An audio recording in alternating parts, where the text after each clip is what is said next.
Hey there, everybody. Pete Pardo here from Comic Book Geezers. Welcome to another episode of the show. And look who's here, sitting next to me as always. Hello, comic book fans. It's Wild Bill, the Unknown Comic. We're going to do a DC episode today. Can you tell? Right? We giving it all away. Giving it all away. Batman. Favorite covers. Yeah. How is it we haven't done favorite covers of Batman before? We've done a couple of Batman videos of our collection, but I don't think we ever did favorite covers because I try to write down the episodes that we do. Yeah, you're good at that. I started it after a couple of years of the show. But yeah, we're going to do favorite covers. So I got 5. I picked 5, and I got a couple honorable mentions. So I'm going to start off with number 5, I guess. This is issue 350. Gene Colan. Yeah, it's mandatory right there. I've shown this book off before in new acquisitions. Yeah, I picked this up at Zap a few years ago. But yeah. So we're going to do favorite covers. That's right. All right, so here I got one. I picked some good ones here today. This is... You better have. Yeah, I did. This is 64-page special number 1. I don't know. Anyway, it's Vengeance of Bane. Look at that. That looks like a newer book. Yeah, I don't know when this is. Is it the 90s? 93. Really? There's some great artwork in the 90s Batmans, I think. But yeah, Bane just looks awesome. I love the big Batman head behind him. And the artist is? Yeah. Jesus. Is that Jim Aparo? No. Jay Fabry. Okay. I don't know who the hell that is. Anyway. Still a cool cover. Yeah, really good. Yeah, really good. So that's my first. I don't have any Bane in my entire Batman collection. Ooh, yeah. And I got closer to 100 books now. I had like 40 before I started collecting again. I think I got like 80. They're so easy to get, right? They're everywhere. A lot of them are getting pricier now with the movies and everything. But this one I got for $6, maybe a little discount. This is like I got this from the New Paltz guy. I think this is issue 323 or 324. Yes, this is 324. So what year is that? So this is probably, what is this, a 40-cent book? Yeah, so this is probably 1980. Oh, 80, okay, that late, yeah. Yeah. Yeah, the mid-late 70s and the early 80s stuff is pretty, you can find that because they went to 40 cents, I think, in 1979, and that lasted about maybe a year and a half. The 40-cent books didn't last very long. Like maybe it was like under 18 months. Yep. So this might be like 1980, maybe 81. By 82, they were up to 60 cents. And the Catwoman escaping some kind of bad situation. Yeah, a sewer. See the stink fumes coming out? Yeah, no good. Looks like a giant sewer pipe.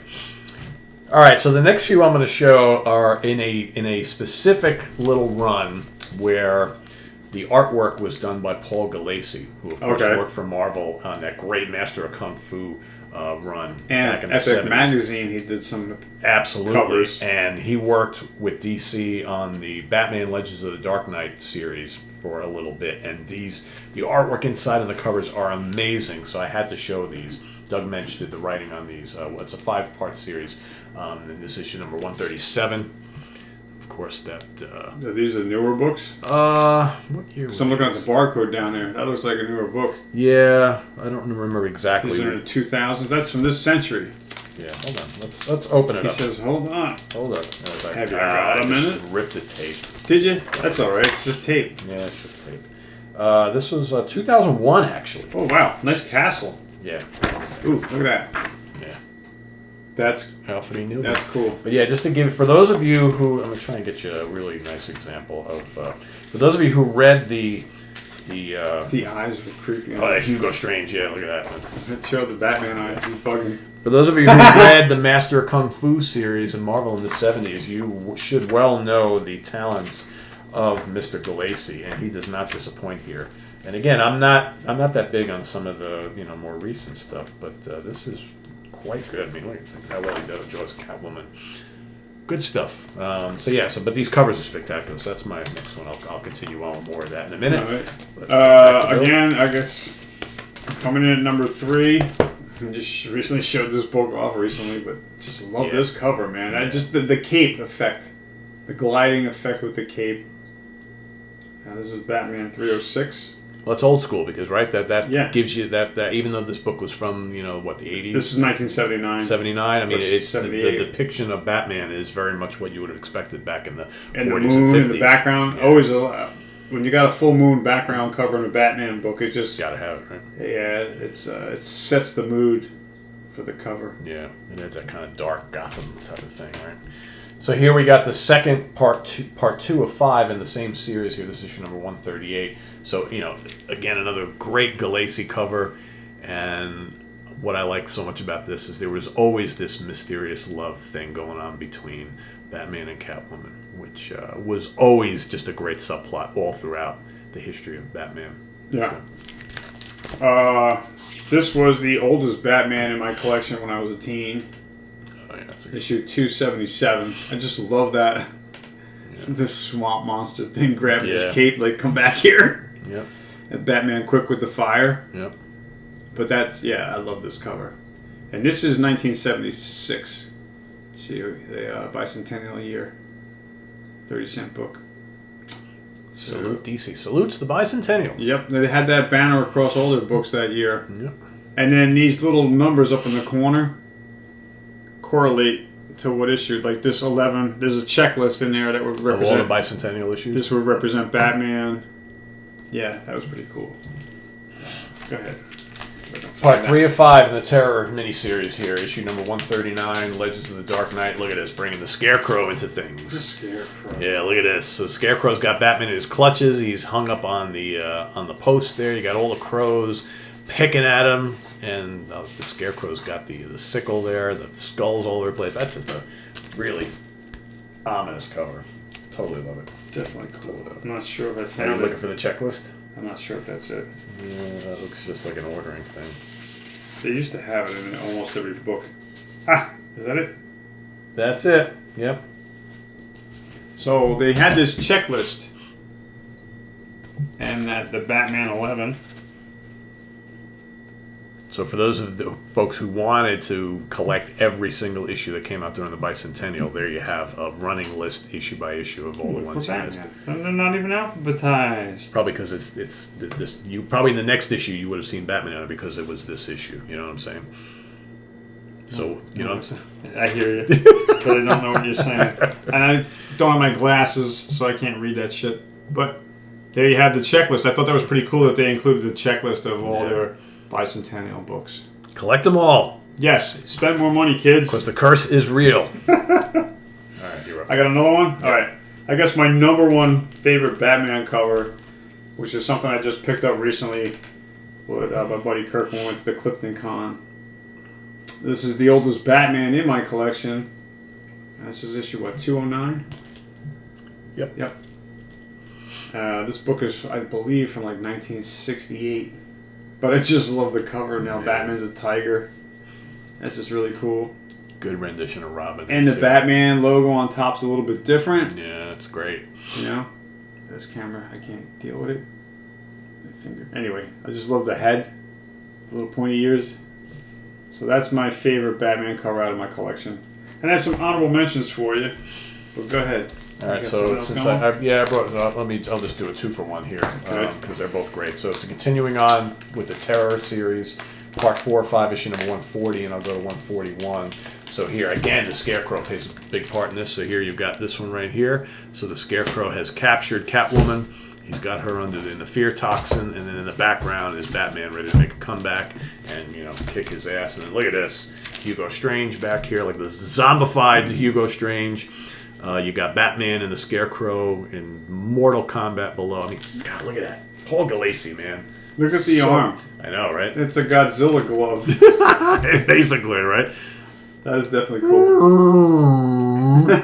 And the sickle on the other hand. Yeah. Honorable mentions. Here we go. I got an honorable mention right here. This is Batman 247 or 267?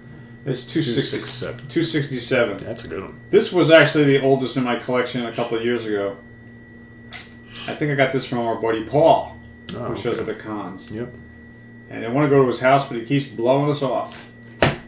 Build that damn shed and get it done, Paul. I want to go buy some comics. It's a garage. Yeah. It's a garage. But it's a work in progress, but I don't need it to be completed to go buy comics from him.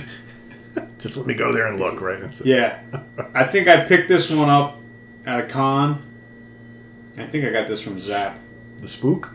Yeah. $3. Okay, can't beat that. You know? But this is issue 268.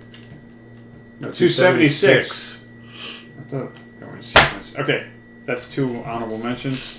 All right, I had to show this one. This is fairly recent, but Yes. and we've showed these off before. But in there's a whole bunch of different variant covers. But I need like to this get one. this the one. best. This one needs to be framed, actually. I think I want to put this up in a frame because it's Bernie Wrightson from 1991. Issue 1000 of Detective Comics. That not only is frameable as a poster, but that also should be on a freaking T-shirt. That's just absolutely. That's probably like one of the best Batman poses ever.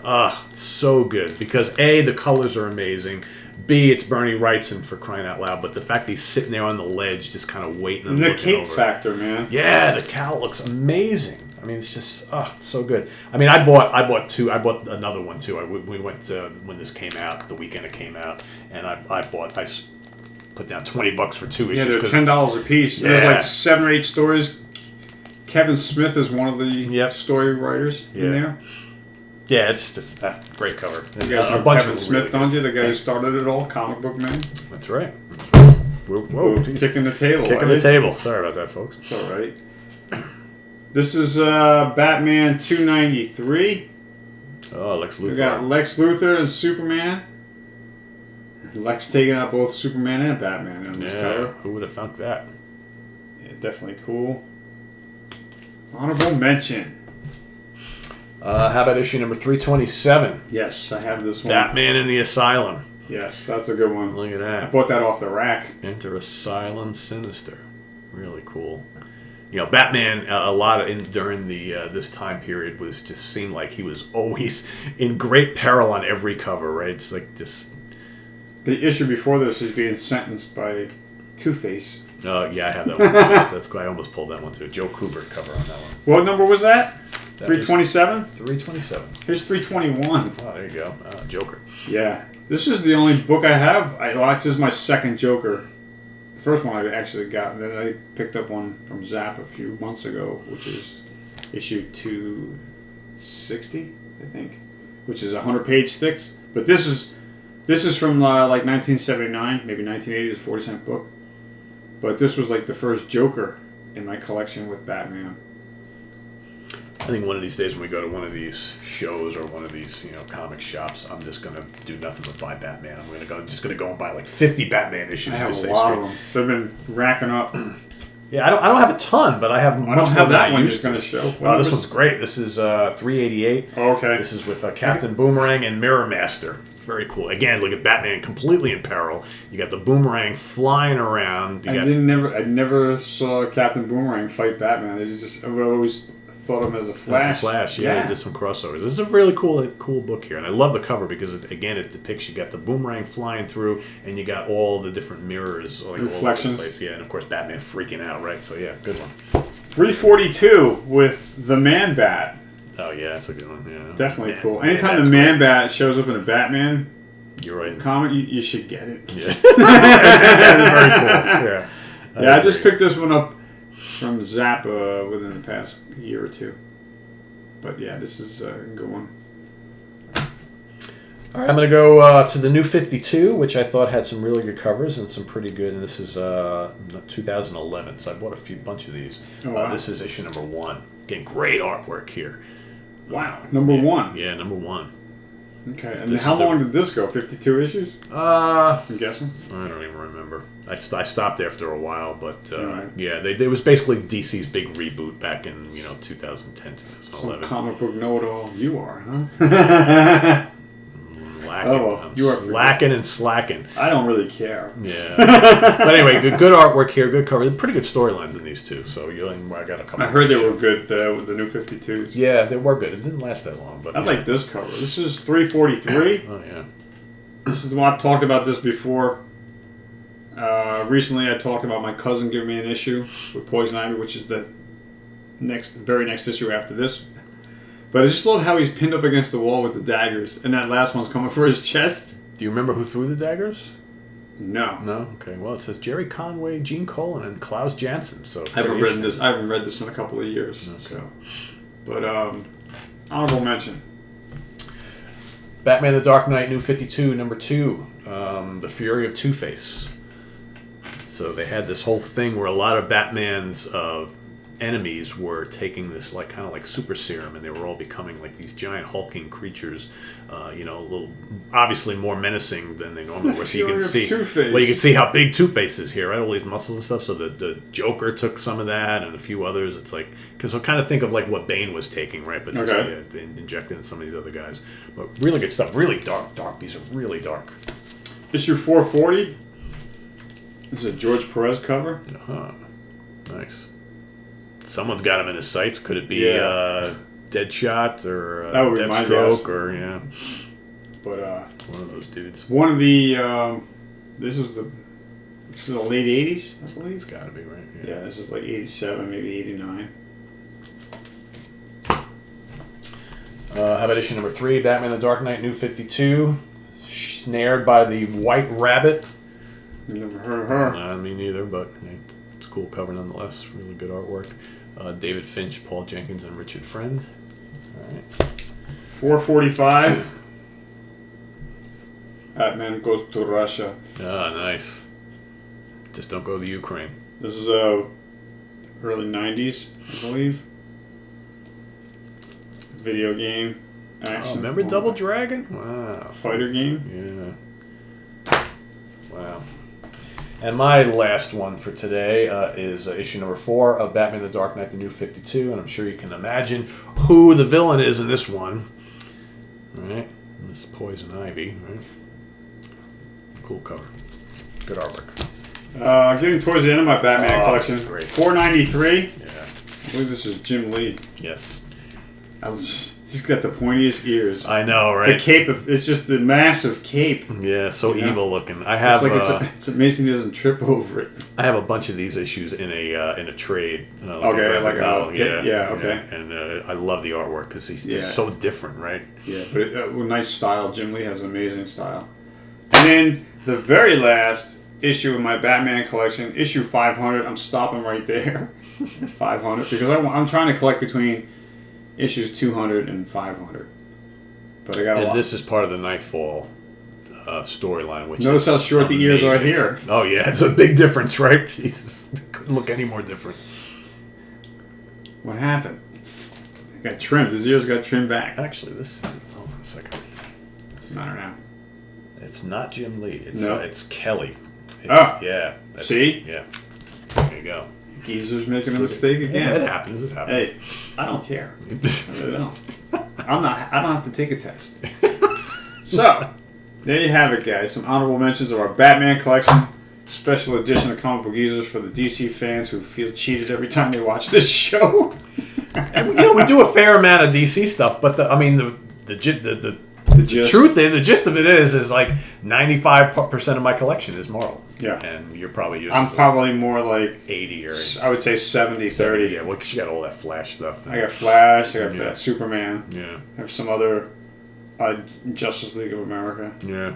Most of my DC stuff is Batman, but although I have like some Mr. Miracle, and I do have the Demon and things Flash. like that. Yeah. Oh, I have the Demon I have a couple too. Flash. I don't have a lot and of the Flash. horror stuff. Yeah, the horror stuff is good. So, yeah. Well, anyway, gang, we hope you enjoyed this episode of Comic Book Geezer's favorite Batman covers. While Bill is always saying, click the notification bell so you can be kept in the loop every time I do a video. Click the like button. Please share this video if you have any friends that like comics. And thanks again for your support and your comments. And we'll see you next time on Comic Book Geezers. With more stuff. And I am Pete for Wild Bill. Have a good one. See you next time. Enjoy the rest of your week, folks. Take care. Bye.